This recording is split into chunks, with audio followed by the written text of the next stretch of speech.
Hi guys, അപ്പം ഞാൻ ഇന്ന് നിൽക്കുന്നത് മഹാദേവന്റെ തിരുനടയിലാണ്. ഉദയന്നൂർ ശിവക്ഷേത്രം നാലാഞ്ചിറ. ഞാൻ പറയാതെ തന്നെ നിങ്ങൾക്ക് ഇന്നത്തെ ദിവസത്തെ പ്രത്യേകത അറിയാലോ, മഹാശിവരാത്രി. എല്ലാ ഭക്തജനങ്ങളും മഹാദേവന്റെ നടയിൽ പൊങ്കാല അർപ്പിക്കാൻ നിൽക്കുകയാണ്. മെയിൻ ശാന്തി അവിടെ ഭണ്ഡാര അടുപ്പിൽ തീ പകരുകാൻ പോവുകയാണ്. അതിനുശേഷം ഭക്തജനങ്ങളെ അടുപ്പിലും തീ പകരും. എല്ലാരും മഹാദേവനെ മനസ്സിൽ പ്രാർത്ഥിച്ചുകൊണ്ട് പൊങ്കാല അടുപ്പിൽ തീ പകർന്നു.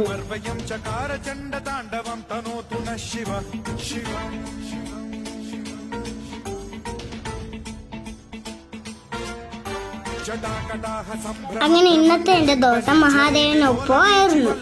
ടാറ്റ ബൈ ബൈ ഗൈസ്, ഇനി അടുത്ത വീഡിയോയിൽ കാണാം. किशोर चंद्रशेखरे रति प्रतिक्षणम्